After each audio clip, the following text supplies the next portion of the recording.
It used to be that an MBA was the key to success, but is it still today? What are global careers in academia, especially business academia, going to be like? Let's find out. Bart Bronnenberg, 1994 PhD recipient here at INSEAD in marketing, right? And Luc Wathieu, you two room together. Is that right? Also a 1994 recipient in decision sciences. That's right. Okay, and now you are at the Berlin-based European School of Management and Technology, and Bart, you are at Tilburg University. Correct. And that's in Holland. Yes. And you've recently moved back from the U.S.? You were in the U.S. for a while. Yes, I was at first at the University of Texas. That was straight out of the program here until '98, and then I moved to the University of California in Los Angeles. That's a big change, going from Los Angeles, second biggest city in the U.S., to Tilburg, tiny little town. Sure, but it's in the region of the Netherlands where both my wife and I were born and grew up. So yes, it's a big change, but we knew sort of what we were getting in for there. Are you teaching American business methods here? Do you have to go to the U.S. if you want to teach and learn business? No, not really. I mean, I think that there are a variety of things that I've learned in the U.S. that would apply here, but there is also, there is a variety of settings within European universities that sort of stand on their own. Or if you want to teach in programs in Asia, you'll have to adapt to the Asian situation and to give it some Asian context. The same in Europe. I think what doesn't play very well is if you actually, only teach American business situations in European schools. And Luc, your emphasis has been on marketing, looking at consumer behavior and some strategy and that sort of thing. Are you teaching that any differently now? I mean, consumer behavior has certainly changed in the last 9 months. Well, I think the interesting topics in consumer behavior pretty much reflect some of the themes that we hear about during the crisis, such as transparency, searching for new affiliations, new kinds of bonds on the marketplace, online, a notion of consumer empowerment, trying to have a new dialogue with firms. I mean, the time where you just, fill yourself with chocolate bars is a little bit over. So there is a new consciousness of consumers, and that's very important. These topics of social responsibility are also very important in the way that companies connect with consumers, and to try to understand what is the nature of that relationship between consumers and firms is very interesting as well. In the role as an instructor, do you feel that you need to publish more than perhaps you're comfortable publishing, or is publish or perish really true? Oh, I'm actually, if anything else, an advocate of publish and perish. I'm the associate dean of a new school. I was, at Harvard Business School before, and I feel that it's very important to have intellectuals teaching in the business schools. And for that, we need people who reflect about the world and push the frontier of knowledge, push themselves beyond their intuition, and try really to contribute knowledge and then teach with that knowledge. So publish and perish is just a system that forces people to be better than what they would normally be. Of course, it deviates them a little bit. There is a social pressure of working in a certain way, working on certain teams, being embedded in an academic system that may be a little rigid.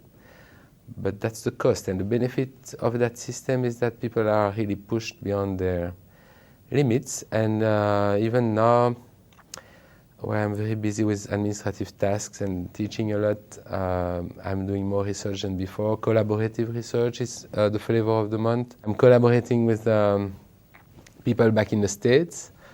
I mean, basically using my entire history. I was in Hong Kong before, so I'm still collaborating with people there, doing consumer behavior research with people in Hong Kong. people in the States, and then my new colleagues, because it's a new school, so it's very small. We only have 20 professors. And through my training here at INSEAD, it was already very multidisciplinary. We got exposed to organization behavior, you know, formal techniques, as well as soft content and strategy. So I really enjoy working on organizational behavior topic, some strategy topic, always with some kind of angle that keeps me close to understanding customers within these research projects. And I believe that's really fruitful and interesting, that you know, the more projects you have, the more papers you have, and the more collaborations you have, the richer it gets. Now, Bart, you were at UCLA. Is it important to teach at a U.S. school? And if so, what caliber?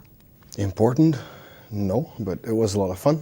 It was a great time. I think it's also, as a professor, it's useful to actually have taught in diverse group settings. I found it very useful to actually have taught in the U.S. for my experience in the classroom here back in Europe. So you know, it's not really a necessity, but it was a great learning school, and I wouldn't want to miss it. It was very good. In terms of a career path, for someone, if you had a student right now in your class who came to you for some advice, what would you tell him to do, or her to do, for the next couple of years? Well, I think the success of an academic, the success of a PhD student ultimately is tied to the amount of good ideas that he or she is associated with. And so for a career choice, especially early on, you would want to actually have people associate themselves with good researchers, whether they are in the US or in Europe, doesn't really matter all that much, or in Asia, doesn't really matter all that much. But certainly people that you can actually co-author with for quite a while, people that you can work with for quite a while, and you know, if you get lucky, you actually form a group with a bunch of students from your cohort that is remembered for a particular paradigm or idea, or that's sort of ideal, I think. As I said, I think it's a good idea to have a diverse set of experiences. So if I have a student, what I typically recommend him or her to do is to actually be as ambitious as possible. If that means go to the US, go to the US. If that means go somewhere else, go to Europe or Asia, that's great. But you know, reach reach as high as you can, and make sure that you set up your network. I think for PhD students, that's really important. As we can see by what Luc is doing with his research from your whole career. Tell me a little bit about the European School for Management and Technology. You said it's new. It's based in Berlin, right in the city. Yes, so it was officially founded in 2002, but started really operating in 2006. And it was founded by the 25 most powerful German companies, who each gave a certain amount of money in a foundation. And as you may know, Germany academia is very traditional, not as dynamic as maybe these businesses would have liked. And they thought that there could be a possibility with an international school, a little bit like INSEAD, at the heart of Berlin, to attract international talent to those German multinationals. And is it working? Yeah, that's the concept. Yeah. Do you have students who go right to work for some of the German multinationals? Yeah, that's basically. Is Siemens one of them, for example? Yeah, Siemens, Lufthansa, Deutsche Telekom, Deutsche Post, those companies. And the students come from where? They come from everywhere. So we have currently 27 MBAs. It's very small, and they come from, I think, 20 nations. We also have EMBA program. That's actually the evolving strength of the school. And there it's executives from those multinationals. So they also come from different horizons. Let me end by asking both of you what role you think Asia will play in the next couple of years, like say 3 years down the road, in academia in the business world. you think we'll see more serious business schools in Asia? Right now it seems like they're too busy just out there making money, and all the Asians are coming to Harvard and INSEAD and whatever. Well, I think that the growth in that region of the world would support many more top-flight business schools than there currently are. So the natural expectation is that somebody is gonna fill that void. I think there is a huge need for training of managers in Asia. Well, we have a campus in Asia too, obviously in Singapore, but exactly it's one campus. Yep.